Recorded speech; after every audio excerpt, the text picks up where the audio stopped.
those two sides of me didn't really exist well together. And they were also outside of the norm. So on this one side, the super skeptical, masculine charge, get it done, save the world energy was trying to coexist with this creative person. And because of that weirdness and inconsistency in my life, that was how my family viewed me.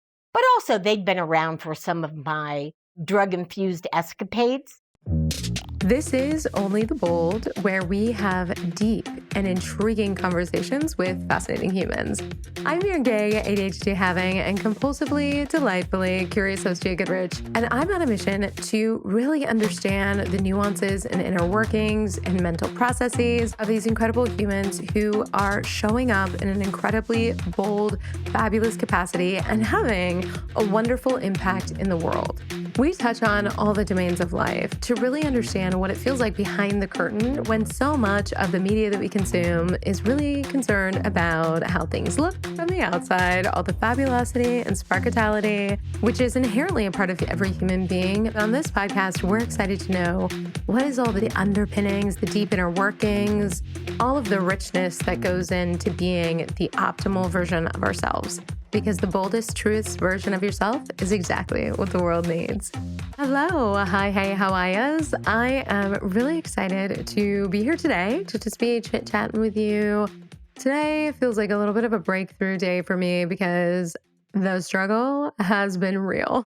And I have been teasing a little bit what I've been rocking with just because sometimes really sharing the depths of the vulnerability that is going on actively can be too much. However, I think I'm ready to share that my partner and I, for the last 5 years, have decided that it is best to not be operating in the partnership. And that has been really earth-shaking, tough, brutal. I mean, moments where you're just like sobbing uncontrollably on the floor. And many of those, it's not like it's just happened once. But ultimately, I have faith that everything I'm supposed to be going through is serving me, is going to help me grow into the wisest, most beautiful, most fascinating, successful person that I need to be. And that it's all teaching me something. So I have been pretty rough and rookie. I've just been this emotional grab bag of laughter and mostly fetal position or numbing, just really allowing myself to honor the full wide range of all of it because it has been tough. And I don't know if you feel this way, but for me, I'm certainly somebody who is not very well practiced in feeling my feelings. I have spent so long running away from them and just like, I'm going to live in my intellectual capacity. I'm going to think my way through things. I'm going to stuff the stuff I don't really like, don't really want to look at.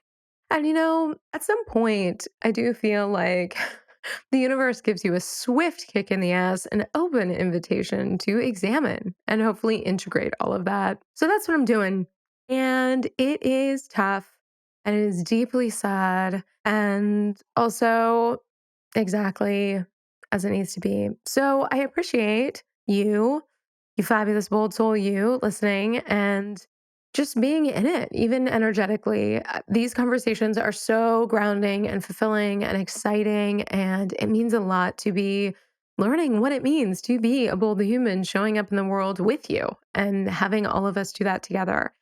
Now, this episode in particular, I'm really excited to share on a very interesting holiday.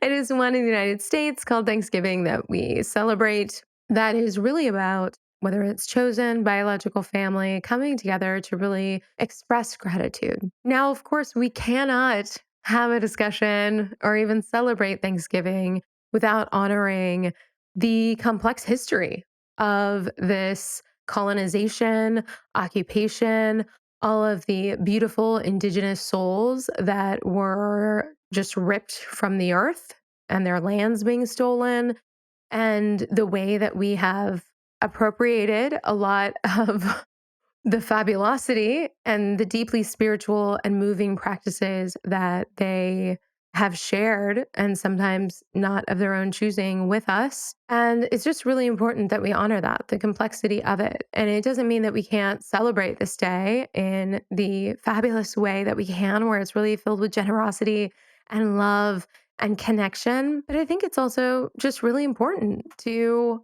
hold and house the deep sadness, the egregious wrongs, the genocide and erasure that comes with that. So, wherever you're at, in whatever capacity, I hope you can just hold some of that space. Also, it's a great day, if you haven't been already, to consume some Indigenous media, to find creators and support them, and just really make yourself more aware and more attuned. So, for me, like a podcast that I've absolutely been in love with for, I would say, a year, I want to think, is called All My Relations, which I highly, highly recommend you go and listen to right away. There are these fabulous, beautiful, so deeply rich conversations about indigeneity, amongst many other things, how we can be in relation with each other and the earth in a way that really honors all of the sovereignty of all sentient beings, including each other, including ourselves.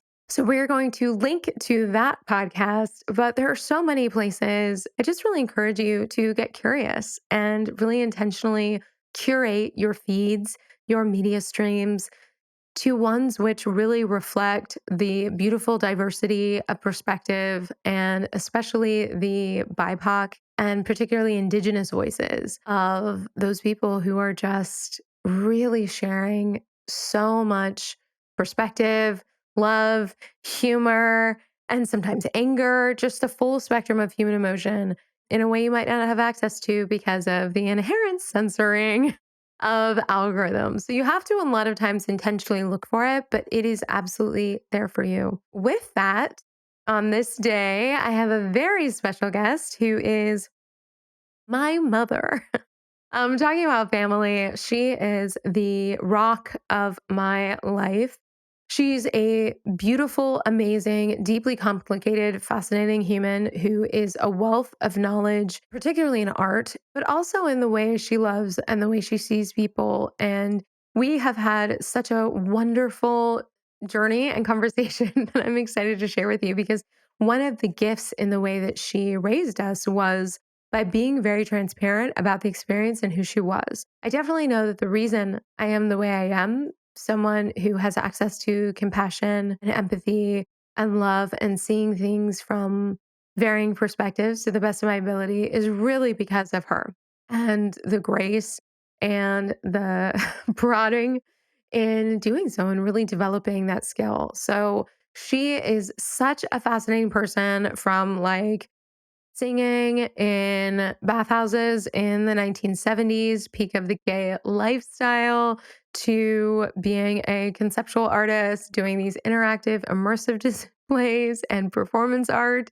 to being in early childhood education for many years and really understanding how to teach and shape young minds in a way that really honors who they are and what their interests are, and also protects them from the schooling system that can be so soul crushing and really squeeze out all the fabulosity that they inherently have. She is an incredible, incredible human. And this conversation was so fabulous because we talk about a lot of things. We talk about fucked up family dynamics. We talk about the fabulous aspects of it.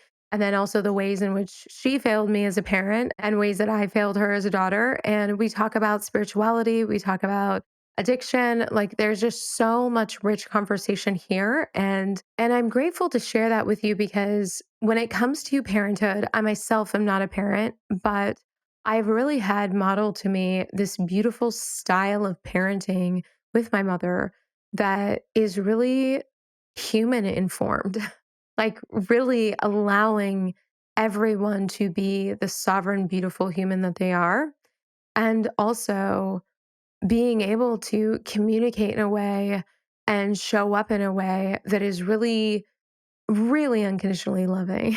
And I think we all walking around the world have a hard time interacting with others because we're in these interpersonal relationships and dynamics. I really feel so grateful for the incredible foundation that I have and that I continue to have with her being like this anchor in my life. So I know you are going to love this episode. So let's roll into it. I'm curious about, like, in me writing this intro for you, it's really easy for me to look back on your life and think about the ways in which you are amazing and awesome. I'm curious for you what that type of experience is. Going back through my whole life? Yeah, thinking about your life and your accomplishments. The best thing we actually talked about earlier this morning, I feel really good as a parent. I tried my hardest, and I was clear with you guys about that sometimes that just sucks. Yeah. However, I feel proud of the fact that I didn't perpetuate parents and adults know everything. I felt I was kind of breaking a mold there because there are still many, many parents, even my sister included, that don't acknowledge that we kind of stay ourselves and our same age mentally all of our lives. Right. So that I feel really proud about because it is a tendency to act like you know it all. Mm-hmm. You've had all these experiences on. And often, especially when you're raising kids, you do know better. They suck often and they're young. So you do have this wisdom. But when I would be called out on it, usually by you guys, I would say clearly that this is a hard job and right. I'm learning as I go. Well, and that's the thing. I think I agree that when I think about the way you raised us, like as a single mom and really figuring things out for yourself, the dominant parental model then and still now is like, we're a unified front. We know everything. Do as I say, not as I do, whatever, which I think long-term, like really creates issues for kids, seeing their parents as human, and then also being able to truly understand how to make decisions and really effectively, I think, like how to empathize with people. Because if you're not privy to other people's inner workings, then you're just like assuming negative intent all the time, I would think. Yeah. And also in regards to my parents, because neither one of them, including all the many step parents I had, no one ever really explained things or apologized and admitted that they saw something, did something wrong. Yeah. Not something I'm proud of. Yeah. I'm also really proud of you guys. I mean, both of you, but especially you. You know, we've always been kind of nutty in our family, and it's genetic. Yeah. And our joke was always that you guys are better. We're definitely better than our parents, and you're better than us. And by the time, another generation goes by, we may have normal kids. But normal's overrated, I find. Yeah. Do you remember the time in my 20s I asked you if I was empathetic? Oh, clearly. That was one of my less than, to use your phrase, optimal moments. Let's paint that picture. What do you remember, like the context and everything? I don't even remember what was going on at the time. Just that when you asked me about it, you really were not in a stage where you were where you really thought about other people, and from my point of view anyway, took that into consideration. And so when you asked me that, I reflected on it for a second, and then I thought, well, I don't remember what read people well. You read people well, yes. And I remember thinking like, interesting. Well, now it sounds so sociopathic to say, well, you read people well. Right. But I think that, and now like understanding more about neurodivergence and things like that, I think we should definitely, when it comes to like the idea of parenting and digging into some of the things that I think you did really well and very differently than a lot of people, is that you trained us to be empathetic and to see things from other people's point of view. And I think that the way my brain inherently is not necessarily wired that way. So talk to me about like the philosophy that you were running with and like what you were really trying to instill in us. From my 20s, when Portland was a great jumping off place for spiritual things and all of that, and I was involved in all of it, one of the things that kind of went with me was seeing somebody else's point of view.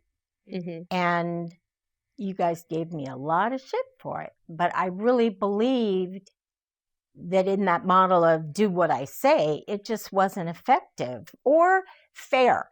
So I always wanted to talk to you both about why I'm saying this, or why is this important, or is that not important? And I know that I was made fun of a lot, not just by kids, but by step parents during a time when it was really important how I saw myself. I was told I was a little grubby, chubby, on and on.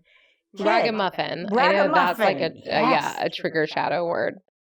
So I always thought it was important to have you think about the other side. If somebody was, even the ones that were treating you crappy, and I've never really been able to forgive them that easily, but I still felt it was important for you to see what's maybe going on behind, their behavior. Yeah. And when you guys were really, not even really, when you guys were kind of being awful, I always lectured you about it and why. And you guys used to really resent that. I can remember you saying you wished I could just hit you or spank you or something. Well, as opposed to the lecture. Yeah, for sure. Or like now, it's like, could we just click you into 3x speed? That would have been helpful. But I also think it definitely felt at the time that you didn't always have our backs which now, like, I try to think about what is that line? I think it could easily cross over into invalidating that person's experience by forcing them to look at where the other person is coming from. But I don't think that you did that often. I think there was definitely space for us to have feelings and to be upset about it, and that was totally valid. So. Yeah, but then it was, and let's look at this behavior and where it's coming from and what this person might be going through and all of that kind of stuff. But I remember the feeling was like, I just want you to be on my team, and feeling like it was on the other person's team. But then now in hindsight, not only do I do that all the time, which I'm trying to be like better about asking what that person needs, you know what I mean? Yeah. So that it's like very not just like projecting that kind of like helpfulness, which is different than a kid, right? Because you're literally training a kid to be able to like activate that muscle. But then also, it's just been very helpful in me being able to assume positive intent and assume that everybody is really coming from the maximum capacity that they have. And if that sucks, and it's shitty, and it shouldn't necessarily impact you this way, or they shouldn't lash out this way. But they're still doing their best. Right, exactly. And that, in fact, I was just having a conversation this morning with somebody where they were explaining this dynamic that they're in with this other person, and they both have something together, and and it's this power dynamic, and like really saying that the stories that this person must have to exhibit this behavior, the way that this person must be seeing the world at this moment, to me is just very sad, because that behavior, which was very like, I'm going to go to lawyers, I'm going to fight you for everything, I'm going to like sneak information, like all of this stuff, to me, if you inherently trust in the universe, if you trust that everything's happening for you, if you trust that there's enough, if you trust in people that you've developed a relationship over time, you're not going to do that kind of stuff, right? And I've had those experiences with partnerships and things like that, where it's just like 1 minute you're great, the next minute lawyers are involved in things, and you're like, what? How did we get here? But to me, I see through that training that I've had over the years, the story that must be happening beneath it, and the trauma, or at least the imagined trauma that I have, to like really ask myself, how would a person get to this place where the world is so scary that they feel like they have to white knuckle guard their resources, then it's just sadness. I always feel even now that way too, is that I'm curious, I'm wanting to understand more what somebody's reasons are, what's happening with them. But also what's really interesting to me is you've also, as you got older, started kind of training me for what you need, because I was still stuck in that mom mode, and our whole family were all, let me fix it. And you kind of trained me to just be present. Your phrase that I always loved is be in the trenches with me. Right. Which now is interesting because I definitely feel like for a long time I needed you to be in the trenches. And now I feel like I don't need you to be in it with me. I need you to just bear witness to what's happening and hold space for what's happening, you know, but not be on the emotional ride, have enough emotional distance. Because I feel like all of us in our family have a big issue with emotional enmeshment and codependency. Yeah. But you know what you said reminds me of one of my favorite books in the world, that the quote is, how would your life have been different? The revolving quote that goes through it. Is this a Circle of Stones? Yes. Oh, Circle of Stones. Okay. How would your life have been different if there had been an older woman to sit with you, to be present with you? All I remember from that book is like the idea of like period circles, and like my little kid brain was like, nope. Well, and that was, because I was definitely during that time into female, the earth mother and the circles and the energy. But for a while, I even wanted to create an environment or a place where there was such a thing.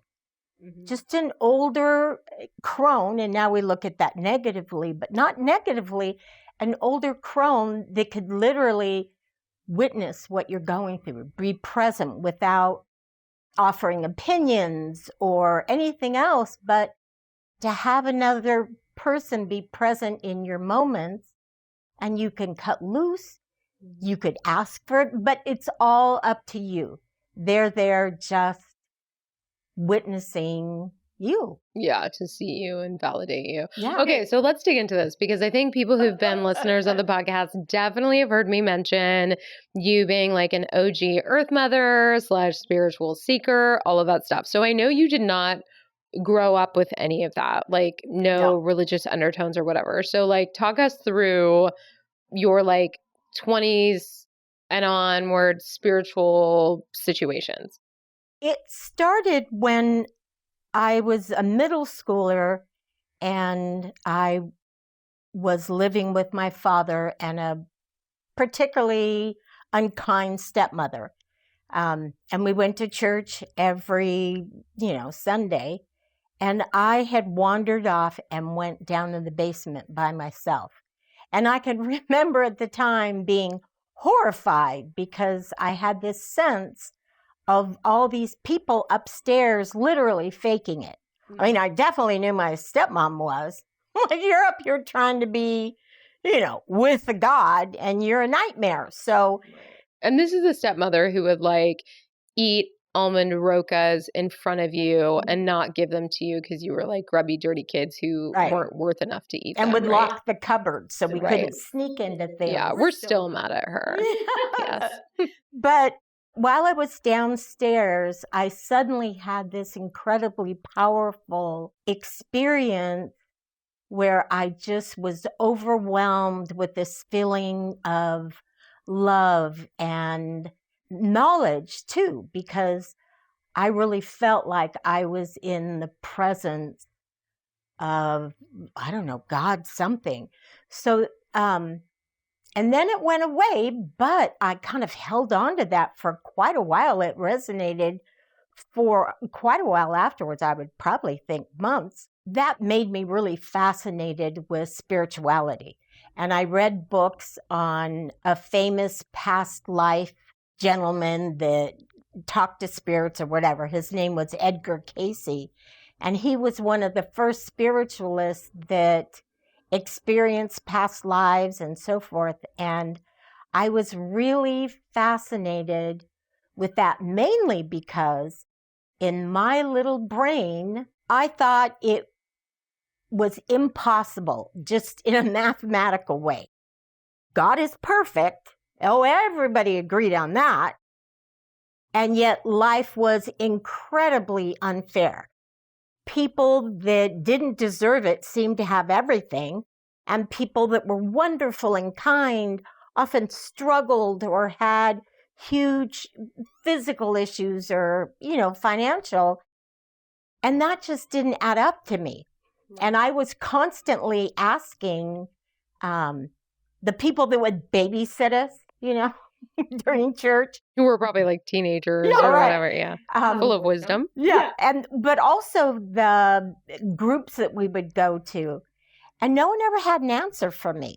That kind of stayed with me. I had this real fascination and interest in how this all really could make sense, because it did seem to make sense to me that universally, whatever we called God, that entity was perfect. So then you had many different iterations of things and really a lot of exploration in different modalities. And I'm curious for you, like, I also know that you've had some like very woo personal experiences. So let's get into some of those, because I feel like the part with me that I know you've also dealt with is that there's a part of me that's deeply skeptical. Right. And then there's a part of me that knows a lot of this stuff operates because I've experienced it, or people I trust really experience it. So what are some of those instances for you that, regardless of skepticism, you're just like, I know this is a thing because... Well, they've always come by total surprise. I was in this group called LifeSpring and was in this like weekend. I remember just faking it through the whole thing. I'm like, what the hell? We were doing meditations and all this bullshit, and I was never going anywhere. I can remember laying in the floor and, we were supposed to be taken out of our body. But I was like, anyway. What ended up happening was, although I never experienced, it was a great experience connecting with people like that. But personally, nothing really happened. And I was also a little resentful. But again, my skeptical mind is, okay, are they faking it? That's a thought that I always have, is like, emotions are so contagious, and we know about neurolinguistic programming and all these sorts of things, and like, how difficult is it really when people are in a very susceptible state to like... And they were only feeding us fruit. That I remember. So I thought, oh yeah, we're on this sugar high. And I really appreciated that, but I still, didn't have these experiences. But we had a get together, and people were supposed to come up and kind of talk on the stage or whatever. And I don't even know why I did it, because I don't know if my intention was to say, well, I didn't experience shit. I walked up on stage and all of a sudden I started vibrating. I mean, that's the only word to describe it, is I started kind of humming inside my body, and I felt like it was vibrating. And then that feeling that I had had when I was a kid came over me again. I was just so joyous. It was incredible. And I just loved all these people. I don't really remember much of what happened, but I do remember when I kind of got off the stage, people were hugging me and saying my aura was glorious, blah, blah, blah. And I've never seen auras or anything either. So, in that moment, my skeptical mind was kind of shoved aside because I was having this amazing experience.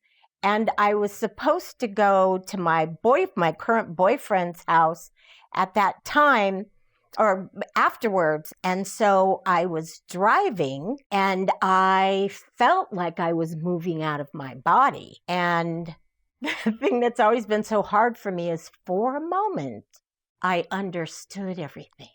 And I was just, they call it blissed out, whatever you want to call it. Right. I was having it. And then part of me said, you need to come back, you're driving. And it sounds so corny when you say it out loud, but it's happened. And I did come back into the car, and instantly I didn't know what I knew. Right. Yeah. I was like, I just knew. What did I know? My purpose? I didn't even, and that felt really, well, at the time I was still blissed out. So I wasn't as pissed off as I got later when I was like, what the hell happened? But I got to my boyfriend's house, and because I was in this loopy, blissed out state, he was irritated. He didn't really like that I had done this group anyway. And he got more and more irritated the more loopy and blissed out I was.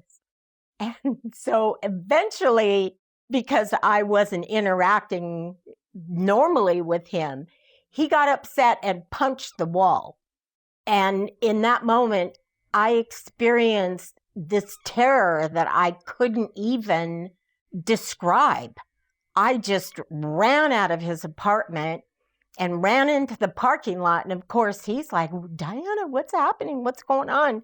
And it took me a second, but when I saw his face, I realized it wasn't him I was afraid of.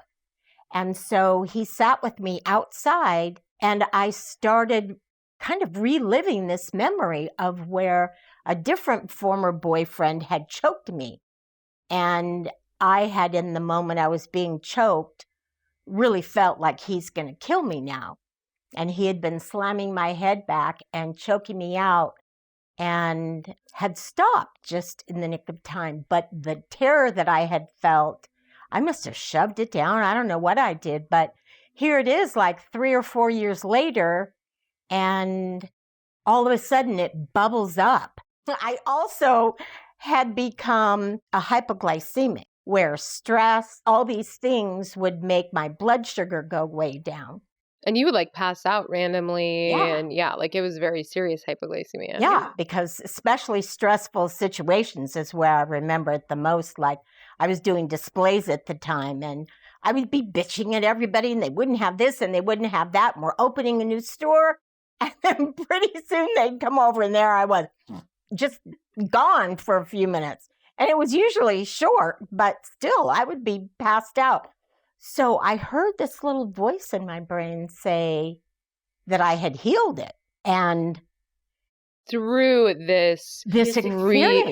Letting it come up through your like bliss state, whatever, and confronting that thing and letting it go, that you had healed this hypoglycemia. Yeah. And it was really exciting because I've always loved candy. Well, wait, but before it was exciting, I feel like it was bullshit, right? Wasn't your initial response like, no, that's not real.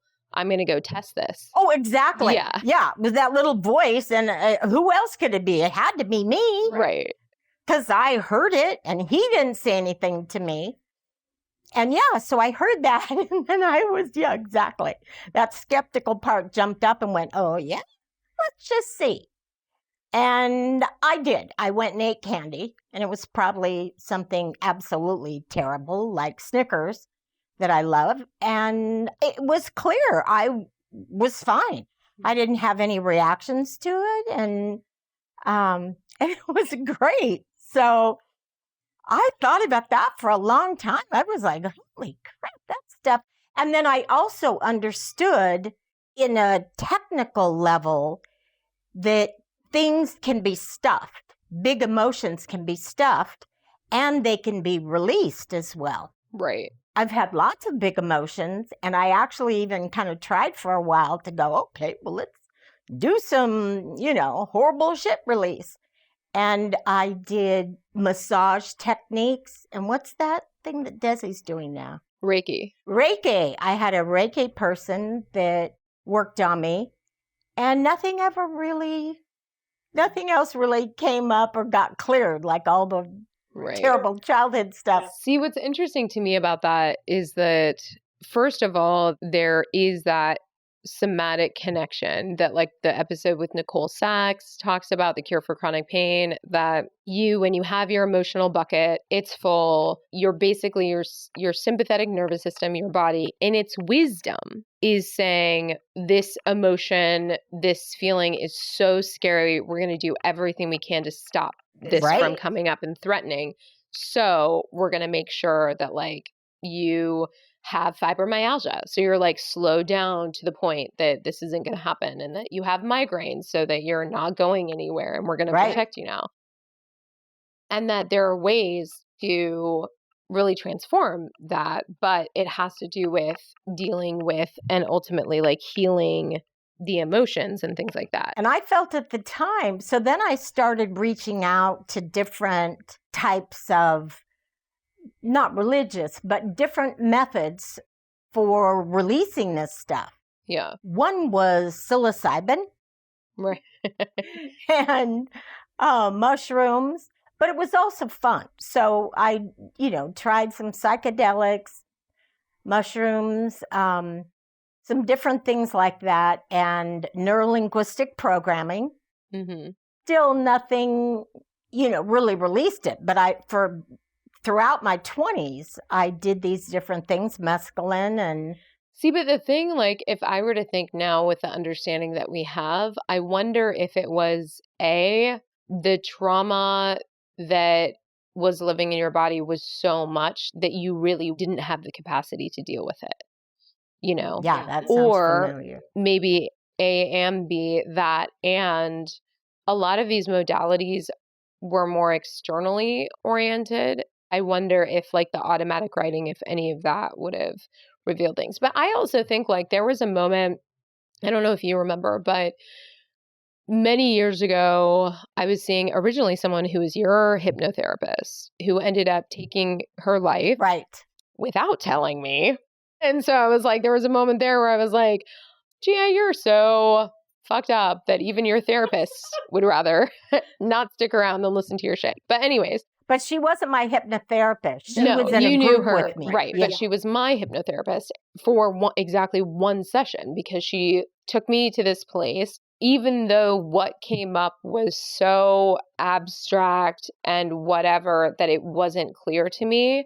It was so like everything in my body was so clearly no, that I didn't speak to her for a month. I didn't and eventually she got me to go back, but I didn't let anybody hypnotize me in any capacity for at least 10 years. Like it was just so, we are not ready to touch that sort of thing. I don't know. I wonder about some of that stuff. But even then, like you've had fibromyalgia since before it was really considered a thing. Right. Yeah. And then you had to deal with a lot of this like medical gaslighting, where you would be dealing with doctors, even some in our family, that were like, this is imagined pain. I don't know. I feel like in our family, intergenerationally, you all dealt with a lot of abuse and trauma in your childhood. Yeah. Both verbal and emotional abuse from your primary caretakers, also physical and sexual abuse from these partners of your primary caretakers, and also I think other people in the world. And then just deep instability from like moving around, all of this kind of stuff. I think it's interesting in thinking about how trauma informs this type of like emotional awareness, also spirituality, and then also health, because I've had a lot of digestive health stuff that's come up in the last like 10 years and things like that. And like some people, I think it's manifested in our family with like substance abuse, and other people definitely with like chronic illness as well. And I don't know, I guess, an answer, but I'm fascinated as to like the web of trauma that we've experienced and what kind of interplay you think it's had. Oh, more and more, of course, as I've lived through these different health stages and things, I see that clear connection. I mean, I saw it even that one time in my 20s that this stuff can be healed. Right. And so in this search, that I was always doing, I had other moments, other kind of connection with the universe, whatever that is. Still several other times, but only in my 20s. And when I went down to San Francisco to be the next Lucille Ball, I had you. But even before that, I had lived in a very masculine way. That was my way of existing in the world. And it took me many years to realize that that's not me. But I've been living in that world since I was in high school to protect myself, my sisters, a very A-type personality. See, what's interesting is I hear you say that, and that is, I think, very accurate in like how you needed to basically steamroll, hyper manifest to make things happen. Yeah. And also what I experienced is people perceiving you to be very flaky, very overly emotional, very like weirdo, spiritual, not making sense, and really disregarding a lot of who you are and your intelligence because of your creativity and some of that stuff. Yeah, absolutely. Because those two sides of me didn't really exist well together. And they were also outside of the norm. So on this one side, the super skeptical, masculine charge, get it done, save the world energy was trying to coexist with this creative person. And because of that weirdness and inconsistency in my life, that was how my family viewed me. But also, they'd been around for some of my drug-infused escapades. Yeah, and like all family members do. Like the 5 hits of microdot that you took in your 20s and then proceeded to trip solidly for a week. At least a whole week, right? Yeah. And then TVs were channeling other beings. They were talking to me. But the thing people didn't seem to understand was they were still saying all the TV words. But the subtext that I was hearing was just for me, and it was very different. So when I would tell people, that the TV had messages for me, my family was like, oh, she is so far gone. Yeah. But okay, but like now looking back on that, do you feel like there's any truth in that, even though it might have been skewed your perception because of being high? Like, do you feel like there is truth that like whether it's other beings or different dimensions or whatever that there Absolutely. was? Okay. There was a lot of truth to that. And there were other moments where I was clearly being spoke to by other beings. Yeah. I didn't know exactly who they were. I'd like to believe they were angels, but I kind of didn't feel like it. I kind of felt like they were superior beings was the only way I could describe it. And they were kind of discussing the people that were around me. But I definitely felt that those experiences were skewed because of the drugs. And that also has always made me wonder about people that are considered schizophrenic. Right. Or with other serious disorders like that are in that place. I certainly found that I could not maintain that space and deal with the real world. It wasn't possible. And so I felt, at the time, what I experienced, I know was real for me. It wasn't just hallucinations. It was much more, the walls didn't melt and flowers never, grew out of nothing. But they were these open moments where it seemed like my soul or whoever was connecting with other people in a way that I couldn't as Diana. And so, that made me always curious about people with those kind of different brains, if they're living in that space all the time and can't turn it on and off. So they're basically labeled as crazy. Well, it's just interesting. Like when you think about, I call them the clairs, because there's like clairvoyant, clairsentient, clair whatever. There are like a whole bunch of people. And we've had, people in our family, like my sister, Janelle, I just remember I was with a former partner and they both sort of recognized that each other was able to hear each other and like and this former partner, I remember at one point, and that's the thing is like, I'm judging myself even saying this. I'm like kind of rolling my eyes, but I also experienced it. Like, I remember when I was first with this person and we were like hanging out, blah, blah, blah, blah. There were just a few times that I was just like, can she read my mind? And Sometimes, we called it precogging. Precogging, yeah, from Minority Report. And I was just like, no, well, I'm going to test this shit. And I remember there was one time in particular, I was like getting out of the shower or whatever. And it's like literally in the movies where you're just like saying something on repeat in your brain really, really loudly. And it was that like, it was something silly. Like, I need a towel, I need a towel, I need a towel, I need a towel. And then all of a sudden she like came in and was like, here you go. And I just stopped and I looked at her dead in the face and I was like, you can hear me.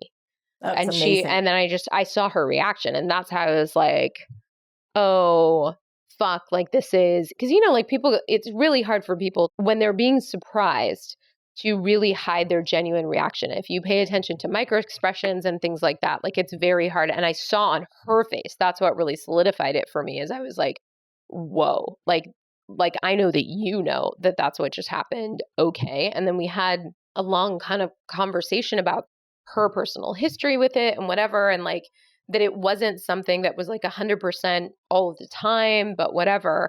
And then she had a dynamic with my sister where they both like recognized that with each other, that they could like precog each other. And I just like, one, there was a part of me that was like, oh, fucking everybody around you gets the cool gifts. Like, awesome. For, she said sarcastically, and not embittered at all.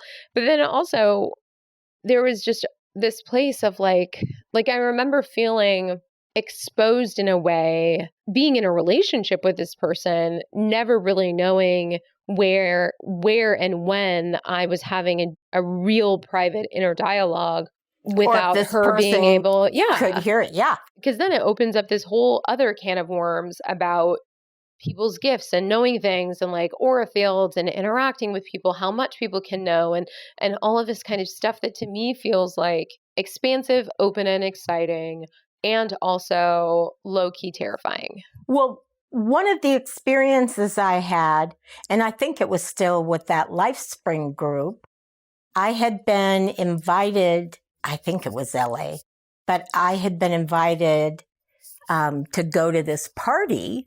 I met the bigwig guy.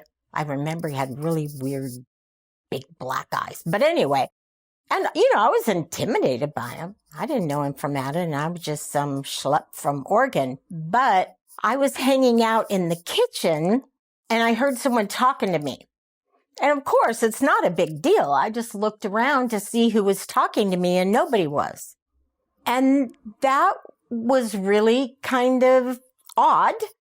And when I sort of walked around to see who had been talking to me, maybe they ducked out or something, he suddenly kind of came into my view and said that was me. The minute he said that, everything shut down. It freaked me out so much that it shut down. And, really, literally after that, and even some before that when it would happen, it only happened on drugs. Mm-hmm. Because it was too big, too scary for me to think, not even just that somebody else was talking to me, but I felt like it was betraying myself, that I inside was betraying myself by having a conversation that I wasn't conscious of. Right.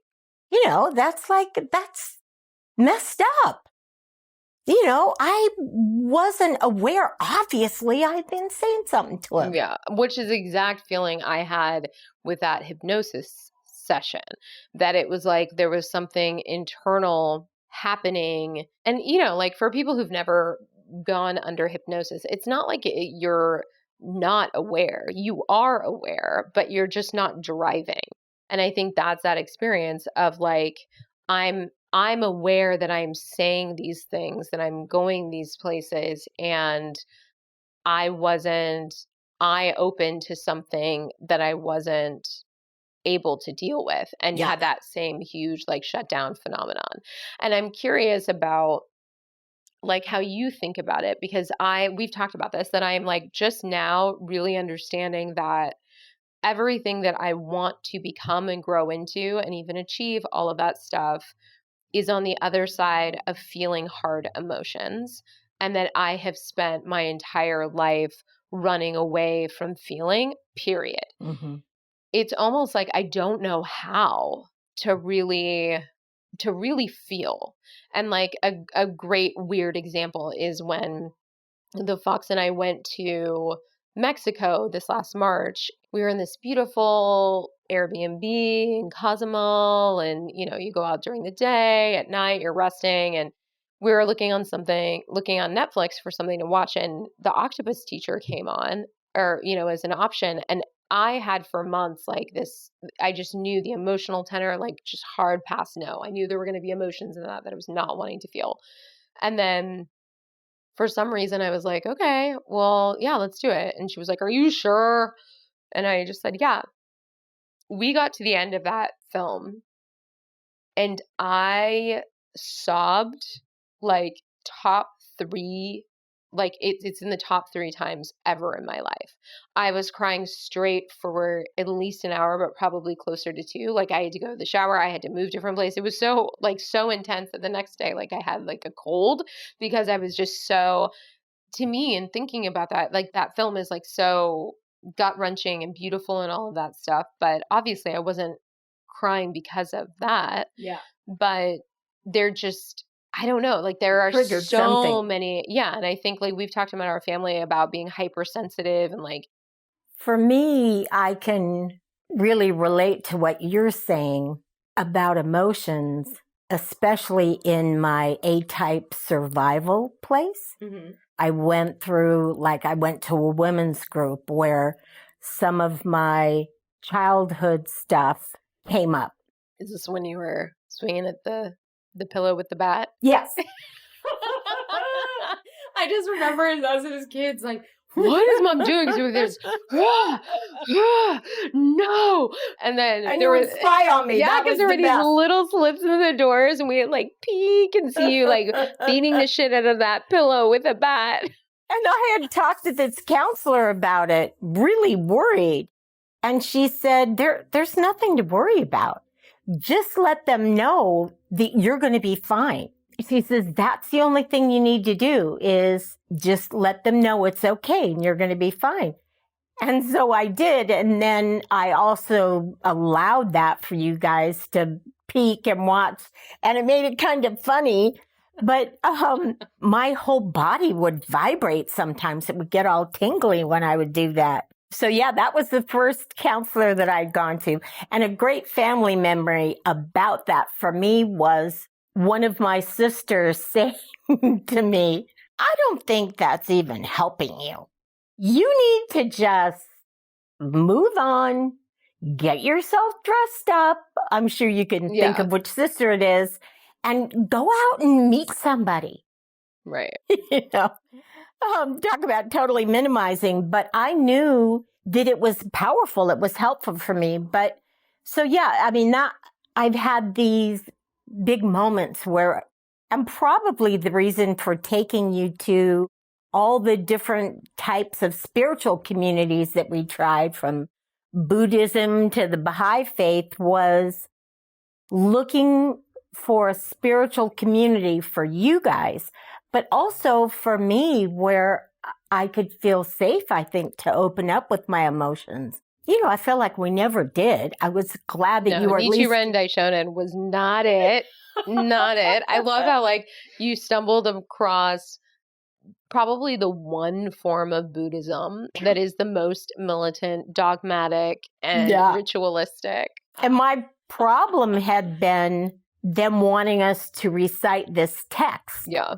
And having a tape of it so that we could pronounce it correctly. Right. But them not being willing to tell me what it means. Yes, and I remember that was a big issue. And the other one was that you have this altar, this Gahunsan that you put energy into, whatever, and whilst you're chanting, you direct your energy. And the whole thing that, and it you have was to really, look at it. that was it, you had to look at it. And that was the whole thing, is that, especially now, what we know about sensory perception and all of that stuff, that they would correct you in how to experience this and blah, blah, blah. And I remember also for me, it was just, there is something really amazing about being in that environment and hearing everybody chant in unison and all of that.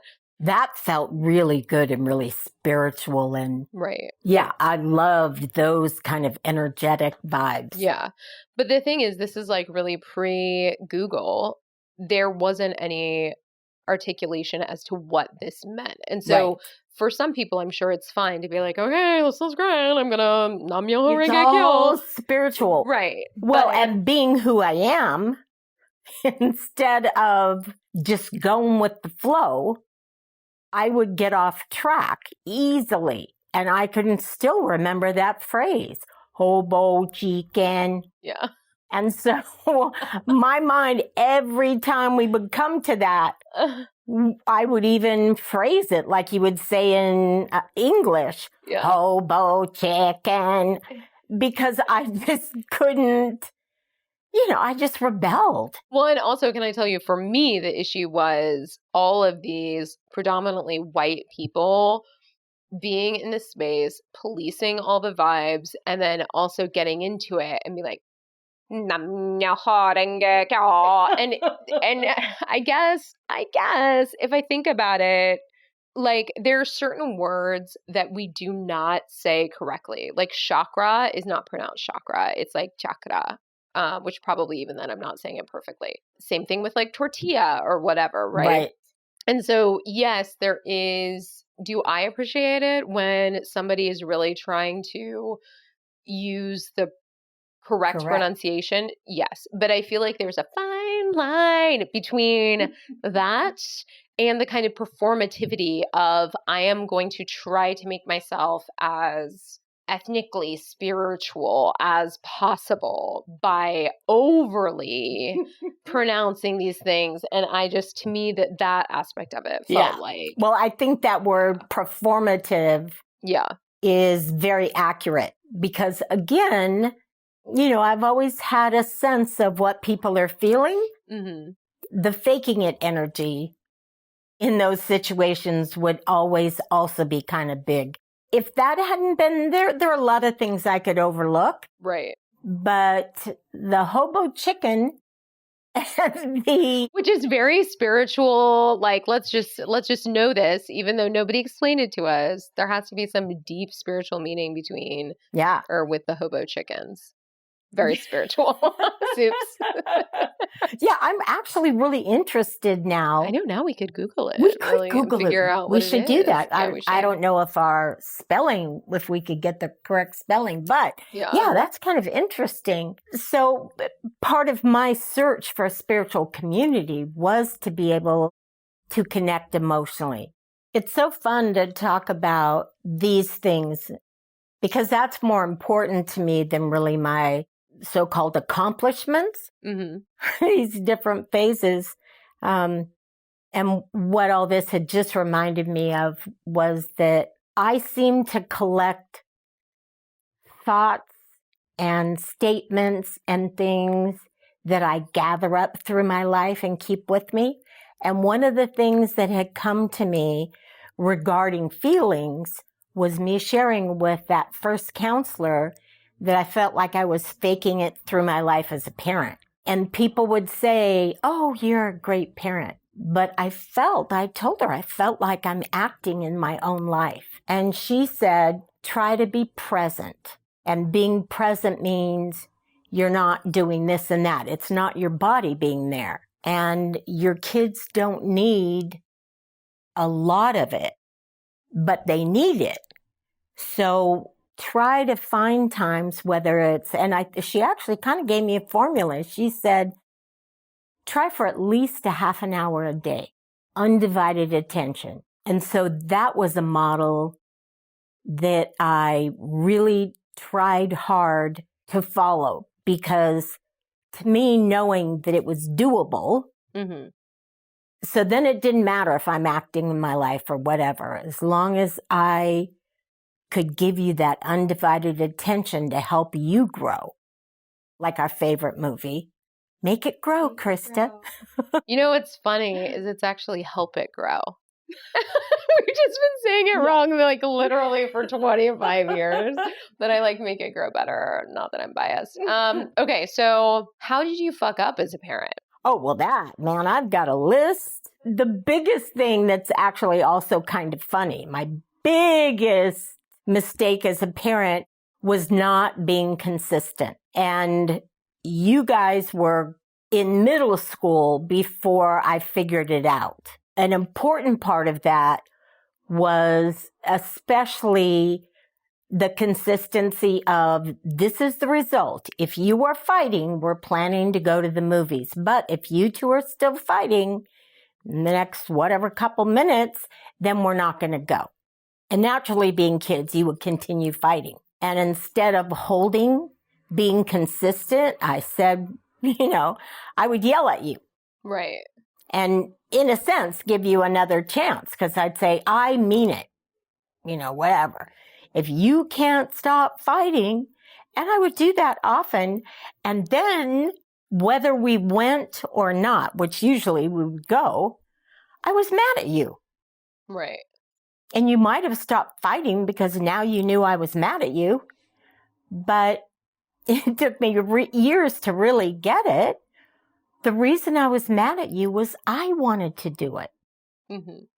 I wanted to spend time with you too, but I was mad because you were cheating me out of what I wanted. Right. And instead of being consistent and saying, oh, I'm sorry, without being mad at you, and say, it looks like we're not going to be able to go. And really much later, when I learned that had I stuck with that, you would have understood this is the line. Right. And you probably wouldn't have crossed it day in and day out. But because I never held a line, you were all over it, traipsing all over it. So. But do you think like that really impacts us now as adults? Like, what's the stuff that you think are the things that like we as adults are having to deal with or like are fucked up because of you doing the best that you can do, obviously, but like things that, well, because I can think of a few things. Oh, well, I want to hear yours. But I want to hear yours first. Well, one thing besides the consistency, and I do think that's impacted you. I'm not exactly sure how, but that's important. The other thing was anything that was hard for me, I didn't want you to have to go through. There were always fundraisers, just always, through school, sports, everything you did, there were fundraisers. And I know a lot of parents that just buy the crap from their kids, right? But I also knew parents who I thought were over the top mean, who would make their kids out and, go out and do it. If it was candy bars, I could take it to work and people would buy them.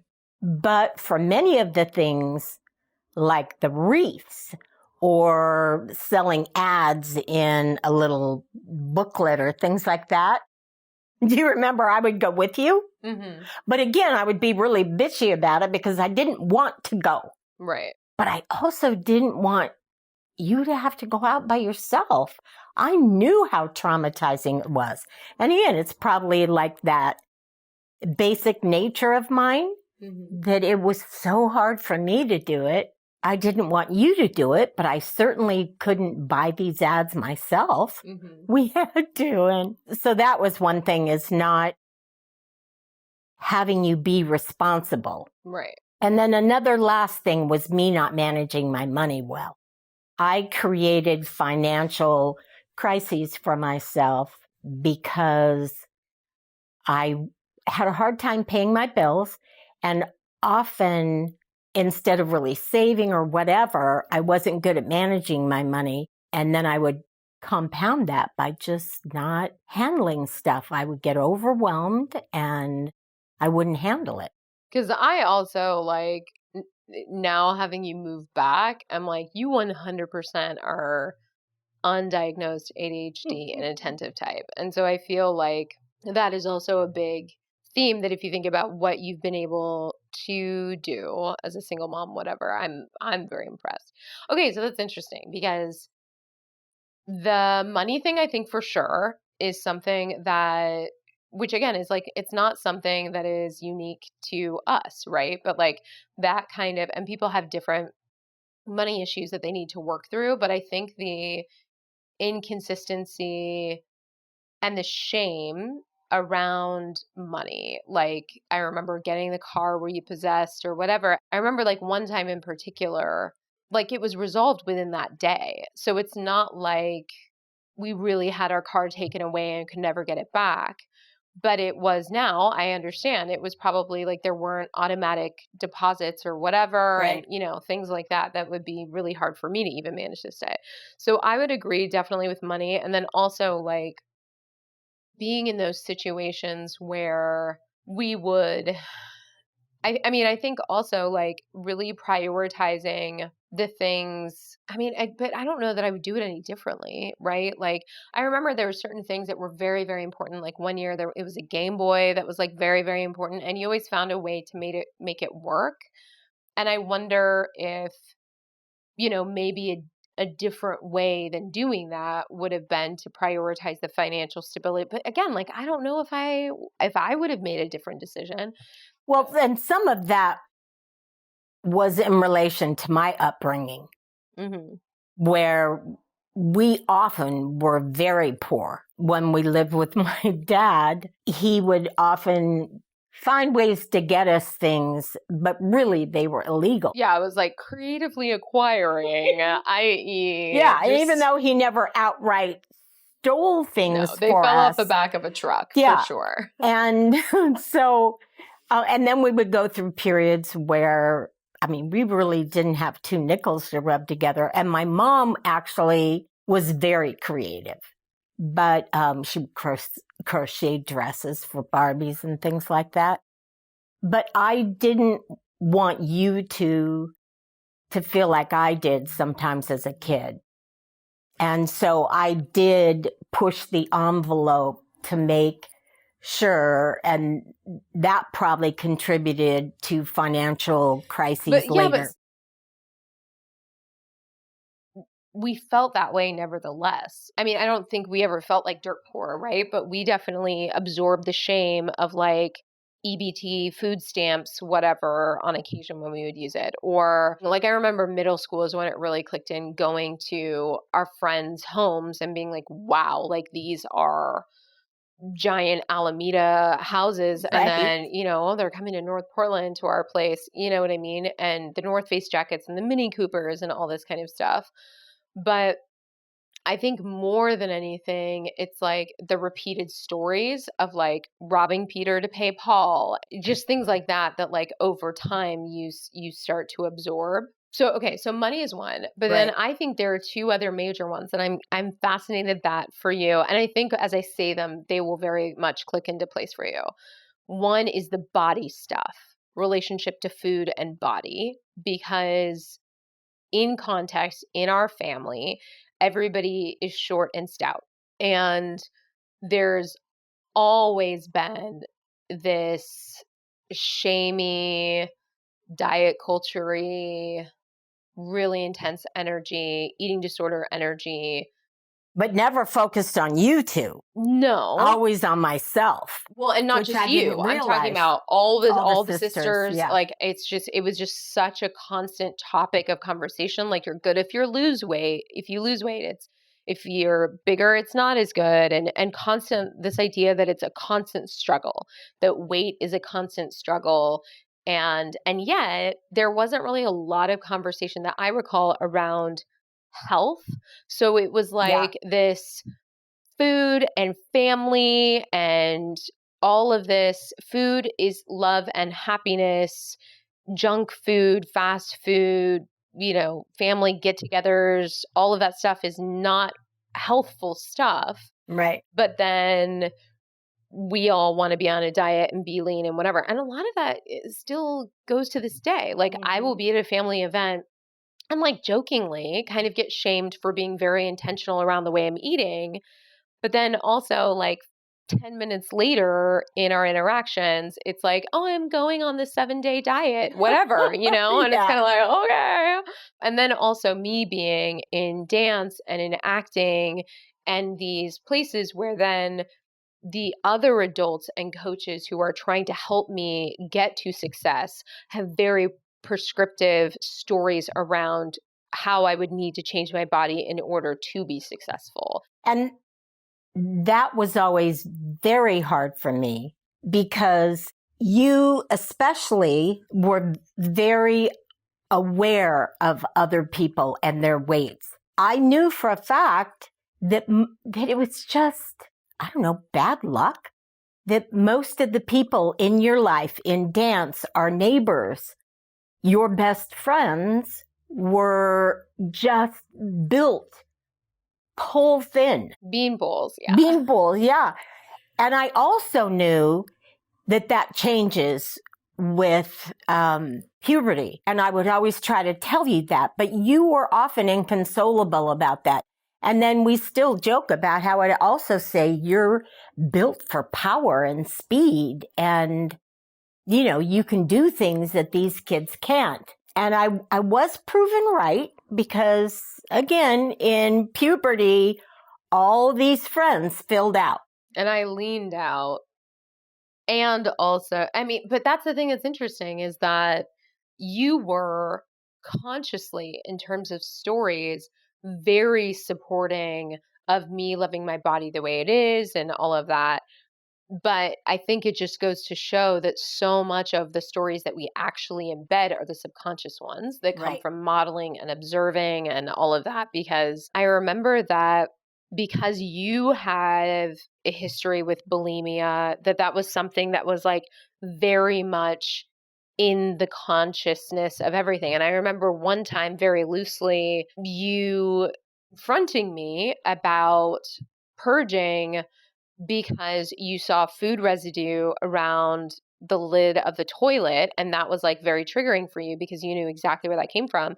And I had said, you asked me to flush the old leftovers down the toilet instead of putting them in the garbage because it was like soup. No, it was the truth. And I was like, listen, Linda, I'm not doing that because my jam was never to purge. I was never very good at that. Just from a sensory standpoint and everything, that wasn't very good for me. I was more wanting to be somebody who could restrict successfully. And there was a brief period of time where I was very good at that and created a website around it and all that kind of stuff in the early days of AOL and all of that jazz. But more than that, I was somebody who developed, I think, more of a binge eating disorder and guilt around it, but not the purging aspect. Right. Yeah. But okay. Yeah, now that you said that, I totally remember. Yeah, there was like a hypervigilance around it because you knew that we were... And you had issues, right? Right. But I was not aware at the time that, the family issues around it. And of course, the dad that's your dad was... the worst. Yeah. Love you so much, Dad, DAD, but like literally the worst. Also because he comes from a family. Similarly, his parents always made comments, but I remember in my 20s, him just casually in the kitchen, coming up to me, patting me on the back and saying, I think it's time for us both to hit that diet. And that's what he would say to me. He never said you. Right. Us together. And I wasn't even that venture. happy. I was like 140 pounds. Yeah.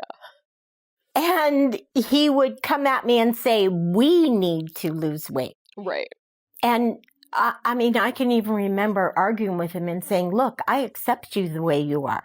And in a non-nice way said, and look at your belly. You've got this big old soft belly. Do I ever bring that up? So the crazy thing was I would not tolerate it, but it still impacted me. Right. And that even took me a while to realize how much, no matter what I said about it, it had settled in. See, what's interesting is I have had every partner I've been with has been so emotional, like so supportive of my body. And like with And the loved fox, it. I loves it. And like with the fox, in our relationship, I had spanned, there's at least been a 40-pound difference at different points. Like I cannot ever, ever, ever think of one instance where there was even any subtle, inferred, any negativity around my body. Just absolutely loves it the way it is. And also, my embedded stuff around it is so, so, so intense that it has impacted all of my relationships at one point or another. And when there has been any flux in my body, my relationship to it 100% determines how I interact with other people on so many levels. And this is why for me, like I'm not a proponent of body positivity per se, because if you can do that, great. I am not able to do that. And the best I can hope for is body neutrality, to not have it take up a lot of my mental space, if or unless my body comes into alignment with my very distorted view of how my body can exist and be okay. And I think this is a part that, like, when it comes to like health at every size and all of this, that I really struggle with is that I have had so much brainwashing that I can either spend my attention and energy swimming upstream to try to get myself to accept and love my body as is, or I can spend a quarter of that energy shaping my body and get to a place where there's zero resistance. And that's more or less on the journey that I'm on now, doing it finally like in a healthful way. But I remember like there was a 3-year window where my body just was really vibrant. How I felt was empowered and sexy and beautiful and strong and all of these things. And it was the first time in ever, I think, where I was able to just really be joyful in my body. And that wouldn't have been capable if it didn't look a certain way. Yeah. I just think it's incredibly invalidating when people try to act like that's not okay, to really just own like, Well, this is where my brain is. Yeah, And like the I would whole love if it idea would be of different. diversity really needs to be embraced by every camp. Because, yeah, the people that say, hey, you really need to be okay being larger. I have a friend that's larger, and I have always admired her so much that she's had men in her life. She's always looked fabulous and been able to kind of do everything, exist in the world in a happy way. I know that she's never really been happy with her weight for many years, yet it's never been reflected in partnerships or clothing or any of that. And I still just admire that so much. But that is one of the reasons that I'm single, because I've always had a hard, fast, when I'm ready feeling. And, now I'm kind of, getting a little long in the tooth for that one. And it has nothing to do with how somebody else will see me.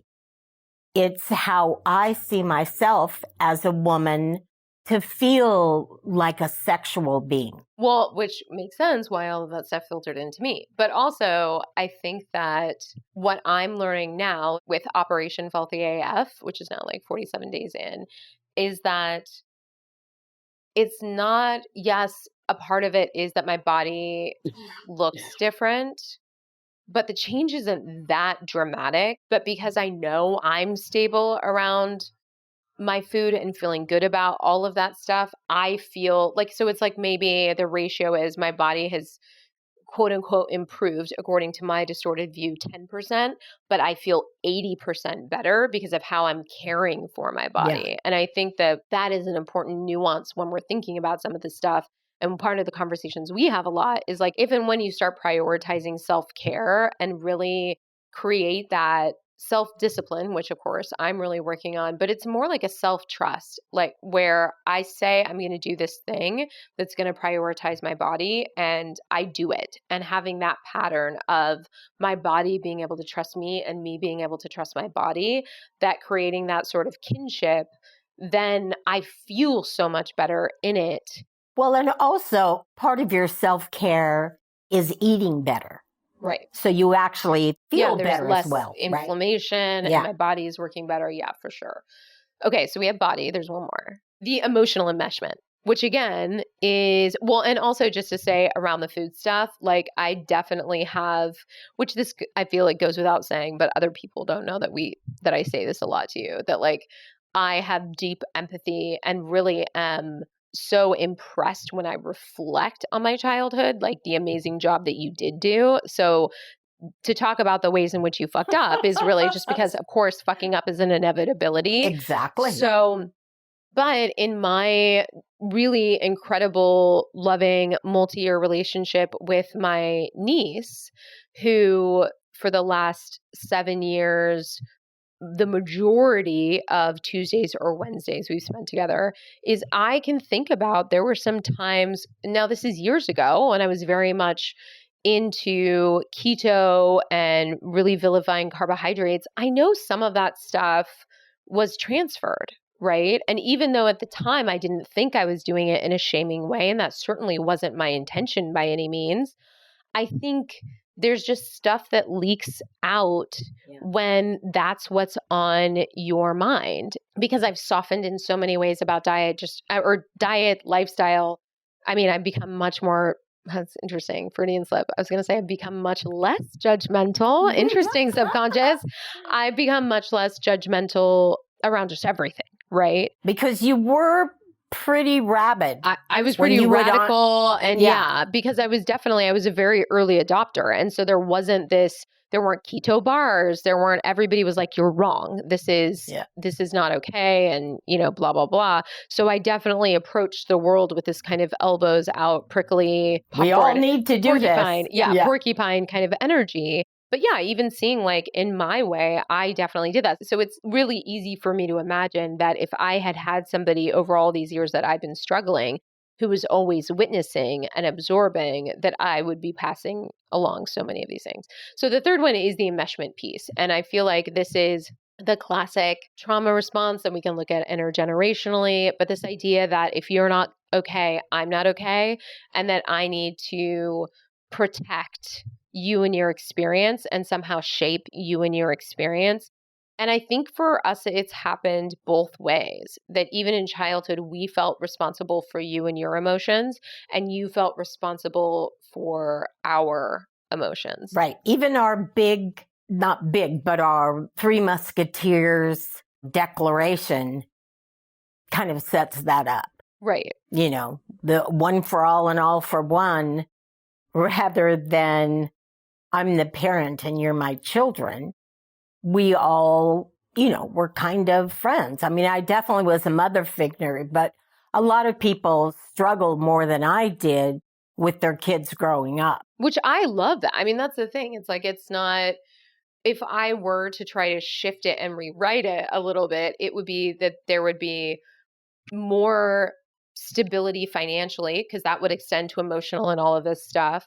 But then also it would be that you had a partner to whatever degree that you could have a consistent source of emotional support, right, so that you could offer enough of a delineation and have somebody who was genuinely supporting, so that there was a little bit more clarity in terms of, yes, I'm a human. Yes, this is hard and everything, but I'm still the adult and you don't need to take care of me at all.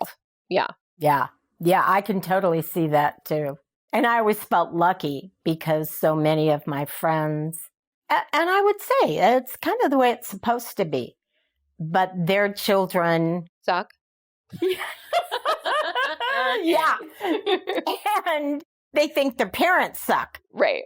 So especially, with my friends who had kids, they had very rough periods as their kids were moving into adulthood. Mm-hmm. And I always felt like, not me. Yeah. It's going pretty well. But when I think about that, like the legacy of that kind of emotional enmeshment, I see that happening a lot, and something that you and I have both had to deal with in different ways is that one of the musketeers has really been having a deep, rough go when it comes to substance abuse, and really having to figure out, how do you support and love unconditionally without needing to fix, whilst also maintaining emotional and physical boundaries if necessary, and navigating that. And I feel like we both have different ways that we try to do that. Yeah. Well, one of the things, again, coming back to my statement earlier, that you're a lot more emotionally connected, mature in that way, mature emotionally and healthier. And then also, you studied psychology and things, and I certainly did as well. And I think somehow for me, it's diverted to children. I'm not as good with thinking about adults and how to care for them. But you are so good at that I really see and admire.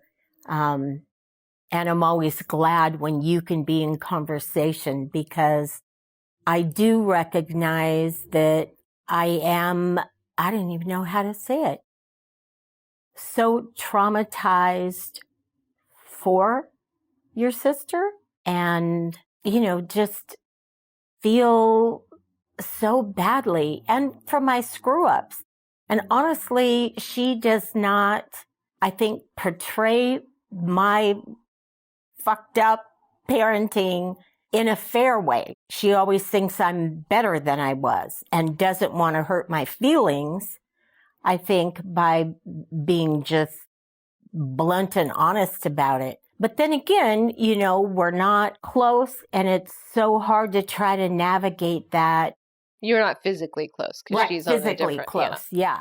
And because still financially, I'm not in a great place. Well, you're not able to rescue her, which is part of one of the reasons why I think that's a part of your experience, is because you are not in a place where you can hold boundaries without enabling when it comes to financial rescuing. Right.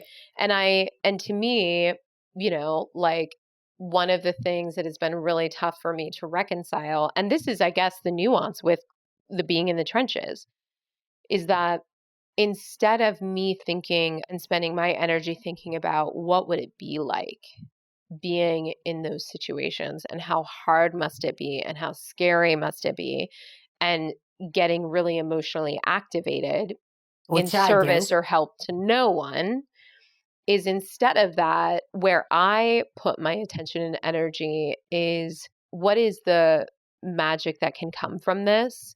And how can I show up in a way that is resolute in my belief that that's an outcome, right? So like, when I'm talking to her, a lot of times what I'm doing is reminding her of her innate power, reminding her that some of the most beautiful, creative, talented, impactful, inspiring humans have endured incredible hardships similar to these, and that there is this transformative capacity that is possible, and that I believe that that's what's going to happen. And that's where I spend my energy. So then it's like, how can I love and support and honor and validate those experiences without trying to erase them or cut it short or fix?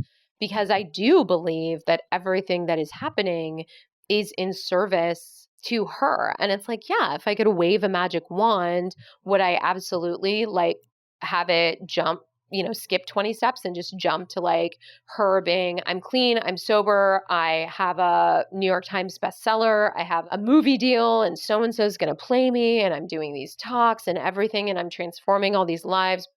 Of course, if I could wave a magic wand, I would, wouldn't it be great to shortcut it so that she ends up being this human or whatever? But the point that I've arrived at is that there is no way with my limited capacity and my brain and my experiences that I can begin to comprehend the nuance that her soul needs to thrive and become the wisest, most full expression of who she is. And so my job is to get out of the way and hold intent and try to be present and validate without influencing or trying to fix. Yeah. And for me, I've had more success in the past. And I think with a little help from you in supporting her emotionally. But one of the things that happened for me was when I saw her recently, I've missed her so much, just so incredibly. And it was really hard then to say goodbye, number one. And then to see the place she was at, she was not able to move forward or to get this illness kind of under control and start, moving towards health. Right. And I only know intellectually how hard it must be. Yet my own addiction to food, and I've known for a long time that I use food to soften those emotions, that emotional connection that I'm still, or from the things that happened to me, all those things that I still use food to dull that. And just seeing how hard it is for me to deal with my food addiction, I can't imagine how hard it is for her. And then yet, as her mom, to see her in pain and some of her reactions to the different ways that she's medicated herself or dealt with the anxiety, resolving it, and those kind of things was so brutal that it's really been hard for me to see that happen. Mm-hmm. It's a lot easier to support somebody and try to keep boundaries and things when you're far away. Yeah. Being with her, it made it just incredibly hard. And I came back just devastated out of worry for her. It's really, again, like that's the idea of being in the trenches, whereas really doing work to develop that trust muscle and also own what's yours and what's not. Right. Because that's the thing that like I have been saying and believing and thinking is that like she's a fucking powerful human. She is. Like she is somebody, just for a little bit of context, when we were kids, like we're talking about middle school, high school, whatever, I have never seen somebody be able to manifest to this degree. Like she was obsessed with drug movies, mafia movies, like just, we're talking like Traffic and Requiem for a Dream, like really hard stuff. And she would just compulsively watch. And then it was like, wow, like you created this life that is literally the manifestation of these movies that you've been obsessed with. And then you've been able to survive, build relationships, feed yourself, navigate, negotiate incredibly dangerous situations. And someday I hope to have her on the podcast so we can talk about some of these, because I remember hearing some from even going back to like when she was in her teens and just being like, what the fuck? Like any of these would have taken me to my knees and scared me to nobody's business. And then these are things that she's just navigating in a somewhat frequent capacity. And so to me, to be able to navigate, wade through, experience a lot of this stuff, like she has to be an incredibly, and she is an incredibly resilient, strong, capable human. Right. And I think like most people, when you are needing to self-medicate to such a degree, it means that you have tremendous capacity to feel, and that is a superpower. And I was just talking to my other sister about this the other day, is that like whenever you see those movies with superheroes like X-Men or whatever, and they're kids or they're just coming into it, maybe ultimately they grow into being able to wield fire and whatever. As kids, or, until they get a harness of that superpower, they're burning up everything. And it's like really fucking negative and really hard and really troublesome and creating all this consternation in their life, because it's this process of learning how to master what that gift is. And if you can't, it consumes everything.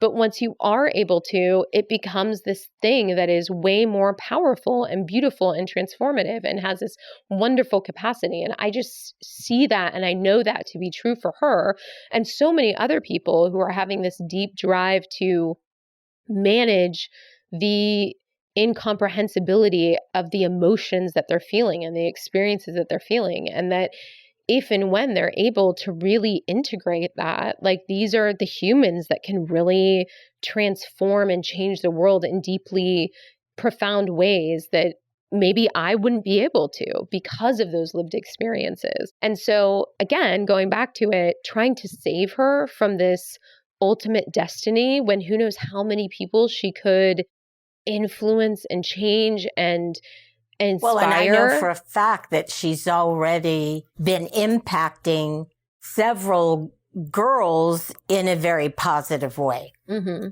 So, I mean, that's already true. Right. And she's always been wonderful at helping people. Yeah. And teaching and yeah. So you're absolutely right. I still, I feel like a mom. Well, I feel like a mom. I am a mom. Yeah. But it all runs together for me.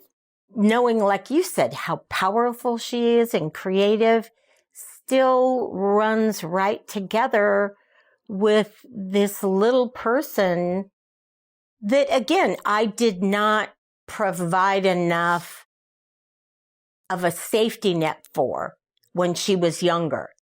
She had serious anxiety problems, much like I did when I was growing up. And I saw all of these symptoms, and yet I couldn't myself get back to where I need to help her navigate this. I can remember that she was literally in high school when I started realizing all the tools that I use to manage my deep anxiety. A lot of them have become second nature, so I don't really think about them a lot. But when I've sat down and gone back through my life, I've thought, oh my God, I've really, worked to create a way to move through the world and deal with my anxiety, which is pretty big. And yet I didn't think really to help her. Right. But you got to give yourself more grace. And this is something we talk about a lot, and I'm not particularly patient around, because you did a fucking incredible job, and also you failed. It's both. It's always both. And so, self-flagellation isn't sexy. So, okay. Are you ready for the G-Speed round? Oh, okay. The only rule is you can't overthink it. All right. Okay. What is the most quintessential, like, if somebody would be like, oh yeah, that's totally like a Diana move, the quintessential like thing that is, for better or for worse, an iconic Diana move? Working on a grand project and leaving everything until it's done in a total disaster. Yeah, you're totally Tasmanian devil artist for sure. Okay, yes. Who was your first celebrity crush? Well, Johnny Quest, although he was a cartoon, so I probably shouldn't. No, that's fine. But really, Lucille Ball. Yeah. I loved her. Oh yeah, that is true. That okay. So she was my spirit animal. Well, although we're not going to say that anymore. Do you know that? Oh, I forgot. Right. Culturally inappropriate. So she was your like spiritually aligned human? Yes. Babe? Okay. I'm sure there's a more succinct way to say that. So I was going to say, when Janelle and I both came out originally, even though to my mind, I don't think you've had any sort of like sexual things with women, have you? Like actually sexual moments? Yeah, a few that were, in my explorative 20s. Yeah. But what was great is that you were like, and let's change the name on this one. You were like, Pammy. Let's call her Pammy. That you were like, well, I did have the biggest crush on Pammy from my my gosh. You would always talk about Pammy, that you had this crush on Pammy. And it was like really sweet because we were both like, we're gay. And you were like, wow. I don't identify as gay, but I did have a crush on Pammy, which is funny because anybody from my real life probably knows the name of that person, the actual name. And which is funny because I did meet her in life later and she's a great human. I get it. And it's funny. Full circle moment. Okay. What is the go-to dance move that is definitely underappreciated? The worm. Oh my gosh. Can we promise that like at some point in the future you will do the worm? Absolutely. And I don't mean that flop thing on the floor. I mean the worm dance where you would swirl your hips around. Okay. Yeah. We're thinking about different things. Because that was I was actually wanting the to see worm. you flop like a fish. Yeah. So hashtag selfish. Okay. What is a mantra, tried as it may be, that is like really doing it for you right now? Well, it's kind of long, but I still really believe it. All of your life lessons are here and now. There is no better here than there. Once you move past a lesson, you're on to the next one. It never ends. And that you will forget all of this, but you can remember it anytime you want to. Yes. Okay. So these are like really quick one-word answers. Current favorite food? Bread. Current favorite media consumption? So like book, TV show, whatever. For laziness, TV. Current favorite color? Blue. Current favorite daughter? Just kidding. I love you. Okay. Last question. What is your best advice for someone to live their most bold and authentic self? Tell the truth to yourself, number one, and then to everybody else. Oh my God, that's my other favorite statement. First, you have to learn to laugh at yourself. Oh, yeah. And then you can turn around and laugh at everybody else. That's always been my favorite. Thank you, Darcel. Yes. Okay. Well, I love you. Thank you for having this conversation with me. Thanks. This was great. Yeah, I love you, Mom. See, I told you, like, she is just so wonderful. And I'm so grateful for that conversation because I know so many people are not able to have that kind of open honesty and loving conversations around some of the tough stuff in our childhood, some of the tough stuff that we're living and rocking with. And I'm so grateful to share that with you. And as always, if this episode resonated with you, I would be infinitely grateful if you shared it on your Instagram story, if you wrote a review, if you send us a DM. All of that stuff is just so grateful, but it also really helps the podcast grow. So I will love you forever and like you for always. This week, I hope that you just show up in your boldest capacity, that like you challenge yourself just even a little bit to like pay attention to the thing that is nagging at you, gnawing on you, that will take that act of bravery. And I hope you do it, even if it sucks, even if it's hard, even if you're like fighting in your mind, not wanting to do it, which this is a little trick I've always had is whenever I hear myself arguing with myself, I always do the thing that I don't want to do. So that is a little trick from me to you. And I just hope you love yourself as much as I fucking love you, you powerful, bold soul that you are. And I will see you next week. Bye.